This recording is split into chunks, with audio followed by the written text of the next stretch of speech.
We're live. Good morning and welcome back to another episode of Let's Talk Clutter. This is the podcast that talks to real people struggling with real clutter and gives you real solutions about what to do. I am so excited to be here today with my client and friend, Patti Smith Ortez. Patti, welcome to the podcast. Thanks for having me. It's a pleasure, an honor, really. Do you want to share a little bit about your history with clutter and what led you to, that internet search that ultimately resulted in us working together?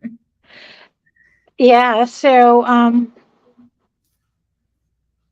back 3 years ago, right as the pandemic was starting, I was out of a job and had no direction, didn't know what to do, and kind of knew that for as long as this pandemic was going on, that there wasn't going to be a job.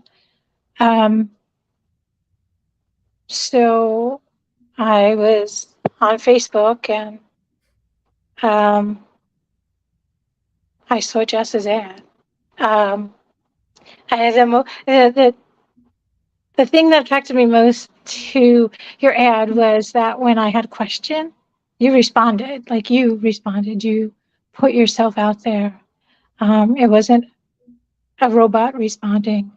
It was, someone who you could tell cared. What was And do you remember what the question was? yeah, um, I know that you're not charging a lot for this boot camp, but I have no job. I have no income. And I think it's something that will benefit me. Is there something that we could work out? And you're like, yeah, don't worry about it. You're in. And, like you just said, don't worry about it. I'll take care of you, and you did. And it was TJ and I, my then 4.5-year-old nephew, we dove headfirst into boot camp, and we had a blast. Every challenge that was put out there for the day, I think we did double, and we made it a game and just had fun, you know. Um, and And I remember him running into one of my best TJ stories is, there's a lot of them, but we were cleaning out the utensils drawer, and TJ was counting like all of these. I I don't know. I think they were like spatula type things. He goes running into my mother. Mima, you have 4. Do you really need 4? My mother was at a complete loss of words, and she's like, well, I guess not. Let me look at them and see what one I really want. And he came running back and says, okay, Mima wants this, and we can get rid of these. And, he made it easier for me to breach the generation gap that existed in my house. Patti, So a little bit about that. Will you share what your living circumstances were when we started working together? Yeah. So I own my family home, the home that my parents bought back in 1969. Raised me. There's five of us, and then raised my sister's 3 kids. Not to mention multiple of my brother's friends that would come in and out. Like we had a revolving door, and then at that point in time, my parents were elderly, so we had my dad in a hospital bed. We had my mom, who was on a cane. My sister's 3 oldest kids, who were in their late 20s. My sister, who's older than me, and then her 4.5-year-old son, TJ. So multiple generations living in the house. And yeah, so it was a challenge. It was a challenge to get through different people. It was a challenge to try and talk to those, and a hard lesson to learn that you can't declutter other people. They have to want to do it themselves. Um, so I remember I was at a frustrating point, and you said to me, "Gee, Patty, why don't you just spend 10 minutes a day doing your own room?" And I looked at you like, "Oh, Jess, you're crazy." And you're like, "No, seriously, 10 minutes a day, just doing your own room." And I'm like, "Oh, I don't know." "Yeah, just try it." "Okay. So here's what you're going to do, Patty. 10 minutes a day, you're going to work on your own room." Because there really wasn't really saying no to you. You kind of had this way of persuading. And I started I'm digging myself out of the clutter that was built up around me. And I started learning about me, um, and learning that uh, the clutter wasn't the problem, that I had um, I had a lot that I needed to deal with about me to make me better. I needed to declutter my mind and my my soul, my being, in order to declutter what was around me. Um, when we hear the phrase "it's all clutter," truly is. I mean, there's so much that's going on in our lives. It's all clutter. The noise around us, the people around us, the emotions and life experiences that we're going through. Um, so I spent a lot of time, and in my little section that was designated for my room in my house that was down in my basement. In my house that has 6 bedrooms, I was living down in the basement. Um, I got to a place where um, I could sit, where the floor had space, where I had workspace on my desk, um, where I had clothes that I wanted and bins of clothes that I needed to go through. Um, and then life threw another curveball at me, and I had to have surgery. And I was in a car accident and had to have surgery, so I had to move into a bedroom that wasn't mine. And I begrudgingly did it. And I slowly started building up all the clutter around me in that room too, because I was using the clutter as my wall of protection. Um, and I mean, just to at one point, uh, so this is the room I'm sitting in right now.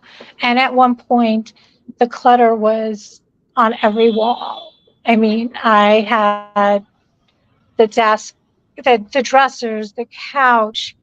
It was a very small walk space. You couldn't get to the closet. And I mean, I don't know if there's a reverse on this, so I'm just going to kind of swing it a little and let you see that this is my room now. I've got a closet with beautiful curtains. I've got a shelf that has things that are important to me.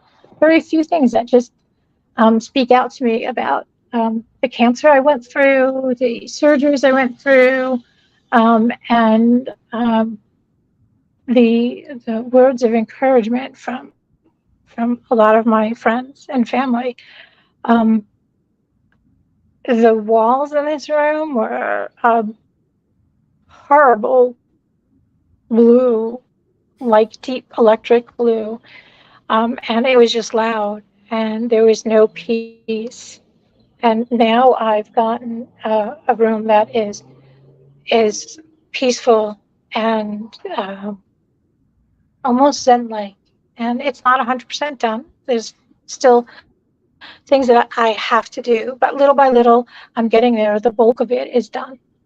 I took everything out of the room, and my husband and I are only allowing back in what should be in a bedroom. and what is important to us. So, Patti, there's so much in this whole story. I'm going to back up to a couple of like really key points here. So, you were living in a multi generational home. And I remember one of the first things that you said to me was, how do I deal with this? It's like, this is my living situation. wait, Do you wait, have there's a any truck passing. Wait, say that question again. So I think one of the first things that you asked me during boot camp was, "This is my living situation. Like, what's your Oh, advice?" yeah. And I was like, that's really a difficult one." I'm like, "How many adults do you have living in that house?"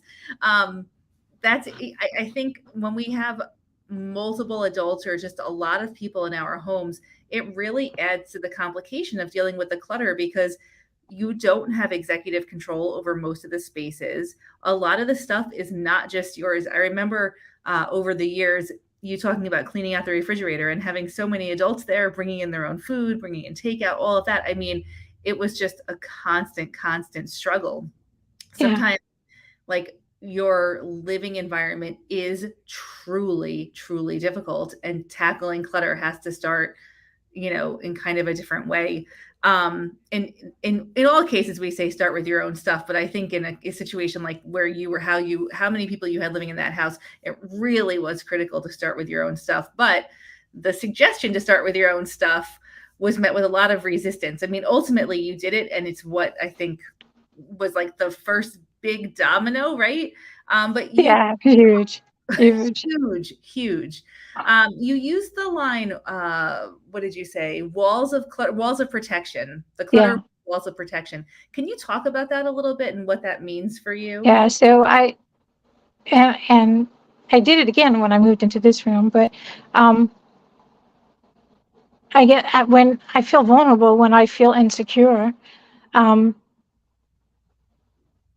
it's the the stuff around me um, builds this wall, and it not only keeps me in, but it keeps other people away because people don't want to be in a space that's cluttered. You know, um, naturally, we don't want to be in a space that's cluttered because it clutters our mind. Um, but for me, I was in a fight or flight risk mode, so um, it was my walls of protection.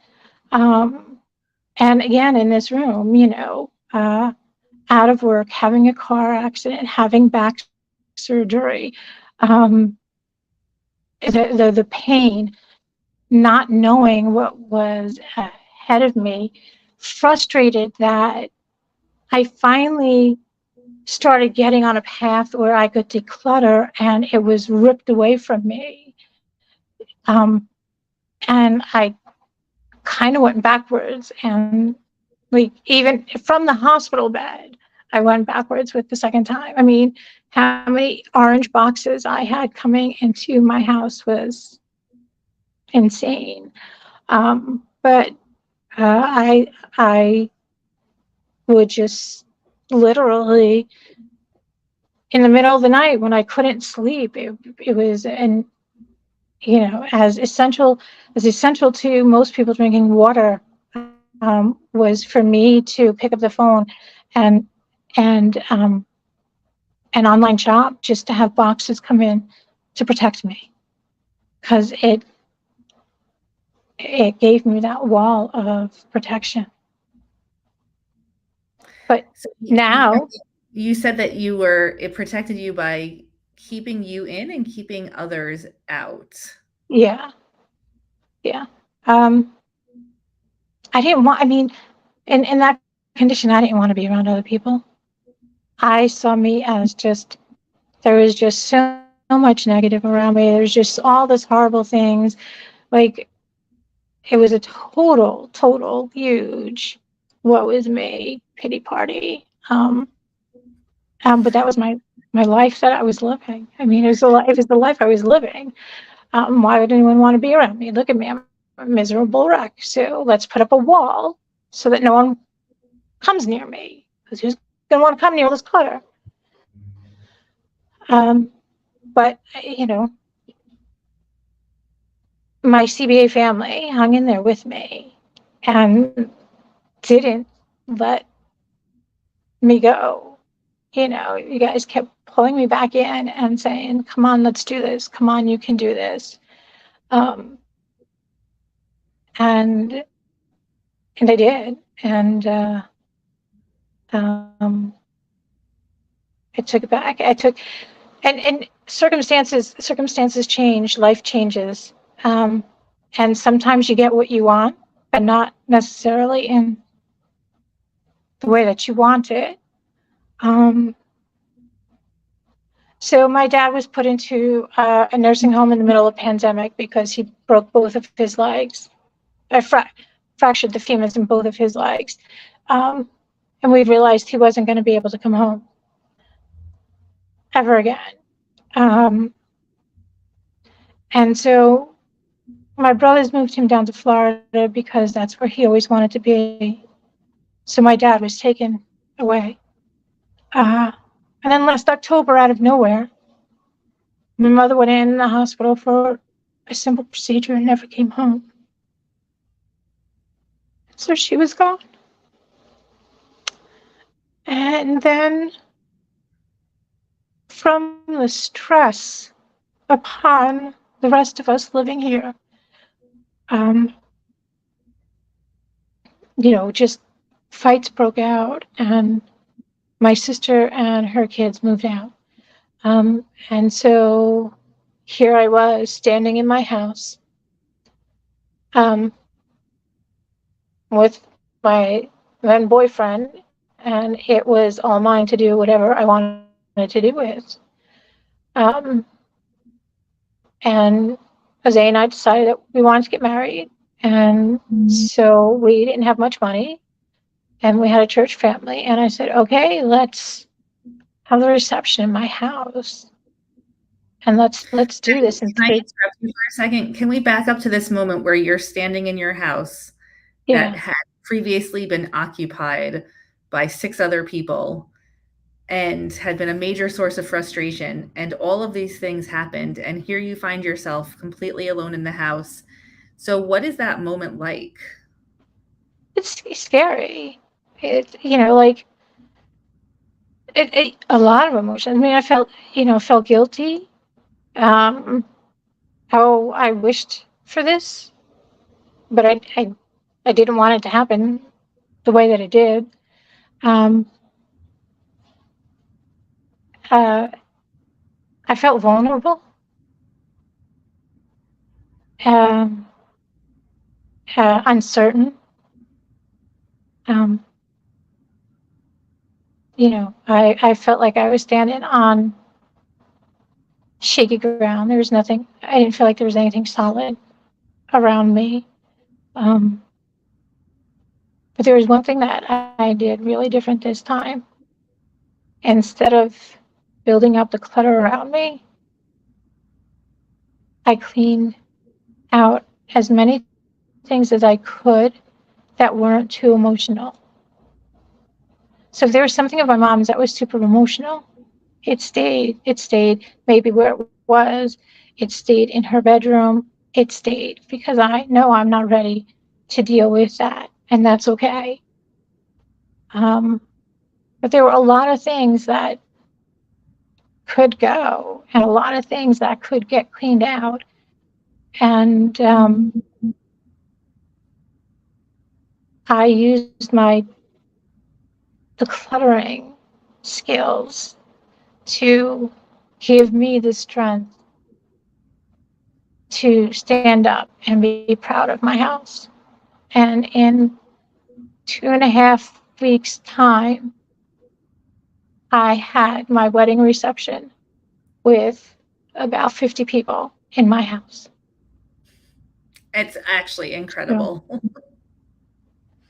yeah, yeah. So now I'm really proud of it. I yell at Jose almost every morning because he's the last to come to bed. And as you walk down the stairs, I can see the family room, and I'm like, Jose, what did you leave? It just bugs me now. I mean, a family room that was just, like you couldn't get in to it all. Now, like if he leaves a bottle, of soda sitting on the ottoman, I'm like, what are you doing? You're messing up my room. Um, yeah, so So it's I it's think I okay, so sorry to interrupt you again. no, go ahead. um, so if you're watching and you have questions for Patti, please pop them into the comments. I feel like one of the questions that I have for you is how does one go from overwhelmed and drowning in stuff and make that change and decide instead of buying more and bringing in more and building up those walls, I'm going to start cleaning out and finding a sense of pride in my home. How does one person do that? Third time's a charm. Third I time's a charm. um I I didn't want it again. I my mind, in all honesty, my mind could not handle any more clutter. It was too much. It was giving me anxiety that was uncontrollable, and I I couldn't let it. I couldn't let that happen. And um, for 3 years, um, I I sat back a lot and listened. I stayed on I stayed in the group. I believed in the group. I believed in, you know, what the fundamentals of what you learn in boot camp and through prioritize your sanity and Clutter Academy and these things that you learn that help to give you clear space and therefore give you a clear mind. Um, and it's nice to be able to walk from one room to the other and have clear floor space. Like it just I I knew I needed to be able to take control of something, and that's what I could take control of because of everything that I have learned. I didn't want to bury myself again. I And just wanted to to. be clear for anybody who's listening and doesn't know the programs that Patty's referring to. So it starts with Clutter Bootcamp, which we actually have one next week. And then Patti stuck around. She's been in our Prioritize Your Sanity group and in Clutter Boss Academy for 3 years now. So those are the programs where we really teach the foundations and the skills of how to do this. It goes so much deeper than the skills. It is the community. Mm-hmm. Uh, Yes. and I said this to Jess last week. Um, One of the first things that Jess like beat into us was that this was a judgment-free zone. We all have our issues. We all have something that we're struggling with. And we're all here to support and encourage. And we're all at different levels. And no one really knows the true journey that any one of us has taken to get to where we are. Um, and so it's hard sometimes to look at someone and say, oh, look how far they are. But you don't know how many years they just sat there like me, just sat there just listening and learning and starting to apply it internally. Um, Yes, you and can't see internal application. That is so true. You cannot yeah, see, it's not visible, the changes that are happening inside of you.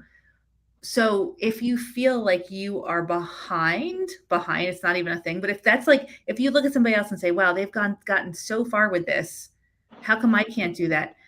Nobody can see the changes that are taking place in your mind, in your soul, nobody can see those changes. And so often those changes have to happen first.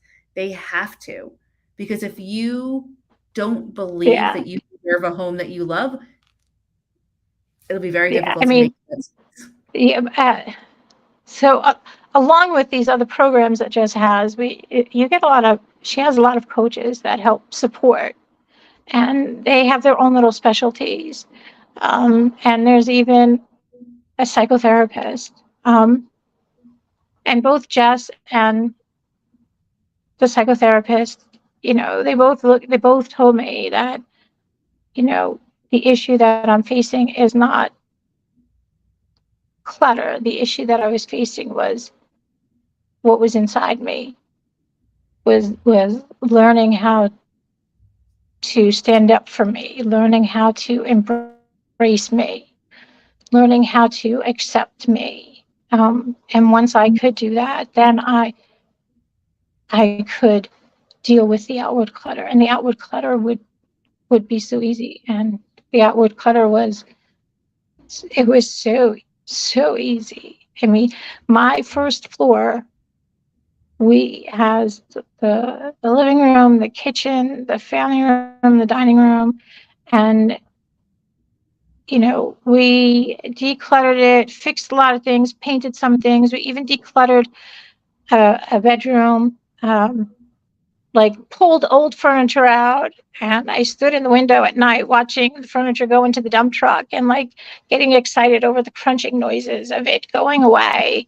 Um, and we fixed things up and painted the walls and brought in the midst of this, my brother had passed away too. So I had his bedroom set, and I was like, let me just put his bedroom set in there. And, so it's, uh, it's allowed me to also pay tribute to learn how to pay tribute to those people who are important to my life. Like, I don't need all of the boxes that were in my brother's apartment, but having his bedroom set, which was it's a very simple bedroom set. It's a bed, it's a nightstand, and it's a dresser with a mirror. Simple. Um, and to me, I walk in that room and I've given my brother a sense of respect and tribute. So, and it's in a clean and organized way. So, uh, yeah,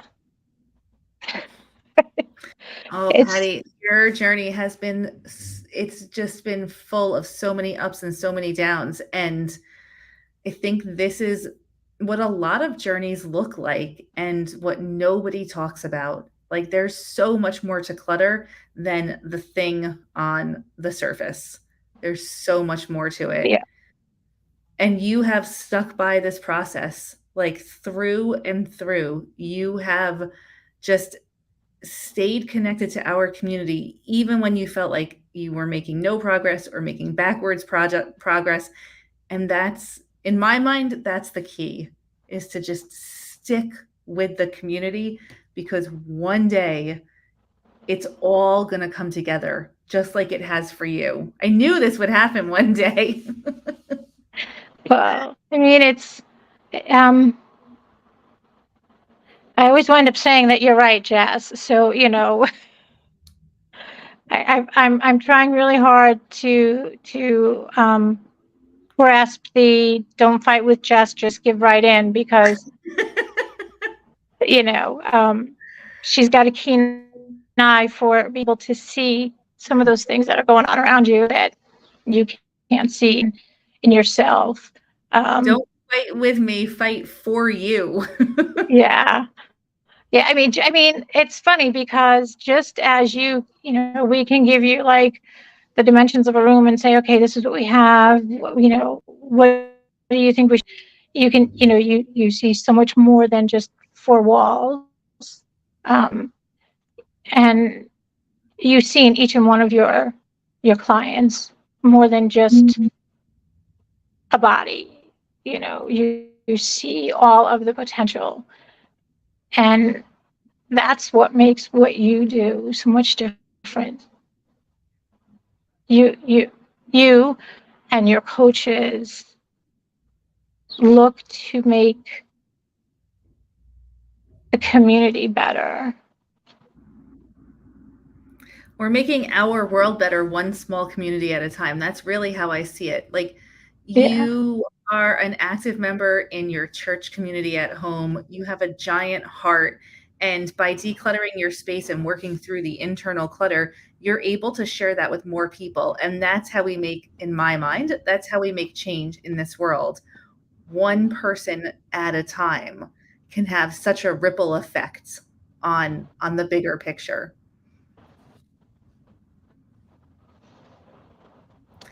Yeah. Patty, do you have advice for somebody who is stuck right now? Do you have advice for somebody who is feeling like it's never going to happen? Um, just hang in there. No, you're not alone. Um, Even if it's just one person that you open up to, do it. And don't be afraid. I'm gonna call someone out, and she'd probably get mad at me. But when I was going through breast cancer, Lisa Scott um, was there, and she she would send me little notes, and she sent me lotion to help with the radiation, and just nothing big, just small little. Um, we care, and if you stick with it, if you stick with the community is going to support you and help you through it. I feel like the best way to explain the CBA, the whole CBA, the whole from boot camp all the way on up, this whole community kind of reminds me of the old fashioned Amish community. If one person's house burns down to the ground, everyone stops to help rebuild that house. And they don't do it begrudgingly, they do it lovingly so that they can give the home back to that person. And that's how CBA is. If you're stuck, if you're in a hard spot, if you're even moving backwards, um, don't stop. I mean, let one person know, and the community is going to stand up for you and get your back and help you through. You have to let one person know. This is the key. We are Yeah. here for you, but it really helps if we know what's going on. It doesn't even have to be all the details. It just Right, can just one little, be like, 2 words. yeah. Yeah. And there's not one person in the community who's not going to. And if they're not the person that can help you, they're going to connect you with the person who can. So yeah. Absolutely. So Patty, we're at the end of our half an hour. Um, I've so very much enjoyed our conversation. I have Me too. enjoyed working with you, and I mean, I know that we'll be always connected. I really want to thank you for being so vulnerable and sharing your story. There is a comment in here. I don't think you can see the comments, but there is a comment here that says, "Thank you. I really needed this today. You have given me the gift of hope." And Patty, I am sure as this interview lives on in the internet's stratosphere, you are giving people the gift of hope with your story. And I am so deeply appreciative that you shared it with us today. Thank you. Thank you for giving me the platform, for giving me the past 3 years of support and love. My absolute pleasure. And thank you for the many notes that you have sent to me over the years. And just a friendly reminder, we have Clutter Boot Camp. It starts on Monday. On Do Monday. it. That is me. Do it. Just do it. It's Do $10. it. Just Do it. do it Do it. because will give you the foundation that you need. And I will be just completely honest, your life might not, your house might not shift in a week. In fact, it's probably not going to. But what you learn during boot camp is going to be what you need for that change. Yeah. And, it's not television. It doesn't happen overnight, but it does happen. And we teach you how to do that. So, with an incredible community. And I know Patti will be there cheering you on, and we all will. So please join us in boot camp next week. Patti, thank you so, so, so much. I hope everyone has a very beautiful weekend. Thank you. Love you. Love you.